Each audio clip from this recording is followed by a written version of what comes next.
అమ్మ నీకు పెద్ద దండమమ్మ. ఎందుకనంటే నీ గుండెకి అసలు ముక్కాలు అసలు. పంజాగుట్టలో గాయస్ రీసెంట్ గా న్యూస్ మొత్తం స్ప్రెడ్ అయిపోతుంది, మీకు తెలుసో తెలీదు. పంజాగుట్టలో మొత్తము శ్మశాన వాటికలో మొత్తము వ్యభిచారం నడిపిస్తుంది ఒక మహిళ. సో వేరే లేడీస్ ని తీసుకొని వచ్చి అక్కడ దందా చేస్తురంట. శ్మశానంలో వండుడేందిరా నాయన, నిజంగా చెప్తున్నా కదా. శ్మశానంలో మనం ఎవరైనా చనిపోతేనే ఒక గంట సేపు ఉండాలంటేనే ఇట్లానో అనిపిస్తుంది, అక్కడ అంతా ఒక అలాగే లైఫ్ కనిపిస్తుంది. అట్లాంటిది వచ్చి పండే లంచోడికి ఎట్లా వండుతున్నాడు, చేసే ముందే ఎట్లా చేస్తుందో అర్థమైతే లేదు. అది వచ్చేసి శ్మశాన వాటికలో అలా బాతింగ్ చేసిన తర్వాత వచ్చి లేడీస్ డ్రెస్ మార్చుకునే ఒక రూమ్ అంట. ఆ రూమ్ ని మొత్తము బూత్ పురాణం చేసేసింది, బూత్ రూమ్ చేసేసింది. నిజంగా పోలీస్ డిపార్ట్మెంట్ కి నిజంగా హ్యాట్స్ ఆఫ్. మీకు ఎట్లా థాట్ వచ్చింది అనేది నిజంగా అది మిరాకిల్ అసలు. నిజంగా మీకు నిజంగా అసలు ఆ రిక్కి నిర్వహించింది కదా, అసలు సూపర్ అంటే సూపర్. అసలు ఆ మహిళని ఇంకొకసారి చేయకుండా మీరు చేయాలని చెప్పి నా తరఫు నుంచి ఖచ్చితంగా రిక్వెస్ట్ చేస్తున్నాను.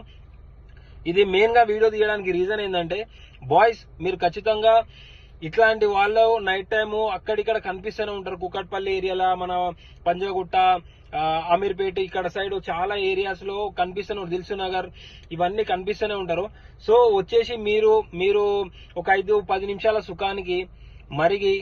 సుఖానికి అలవాటైపోయి లైఫ్ లని స్పాయిల్ చేసుకోకండి. ఈ విషయాలు మీ ఇంట్లో తెలిసారనుకోండి. ఎందుకు చెప్తున్నా అంటే, అందరూ బాయ్స్ అనేది బ్యాచులర్ గా ఉండి, రూమ్స్ లో ఉండి, హాస్టల్స్ లో ఉండి, ఒంటరిగా ఉండి ఏదో చేయాలి, వీకెండ్ రాగానే ఫన్ చేయాలరా అని చెప్పి అనిపిస్తుంది కదా. సో అవన్నీ మర్చిపోండి. ఇంట్లో తెలిసి ఇజ్జత్ పక్కన పెట్టేస్తే మీకు పైసలు పెట్టి రోగాలు వస్తాయి. వాళ్ళకు ఉన్నాయి ఏ రోగాలు అనేది మీకు తెలియదు కదా. సో అందు గురించి చాలా అంటే చాలా జాగ్రత్తగా ఉండండి. వాళ్ళ టార్గెటే యూత్. సో అందు గురించే మీరు చాలా అంటే చాలా జాగ్రత్తగా ఉండండి గైస్. నిజంగా చెప్తున్నా, ఇప్పుడున్న సమాజంలో ఏమైతుంది, ఎప్పుడు ఏమైతుంది అనేది ఎవరికి తెలియదు. మన దాకా వచ్చేదాకా మనం సేఫ్ గా ఉండాలి, మన దాకా వచ్చేదాకా తెలీదు. అదే న్యూస్ ఛానల్స్, మీరు న్యూస్ ఛానల్స్ లో మీ ఫోటో ఇట్లా బ్లర్ అయిపోయి కనిపించింది అనుకోండి, ఎట్లుంటది, అప్పుడు ఉంటుంది మజా. అందు గురించి చాలా జాగ్రత్తగా ఉండండి గైస్.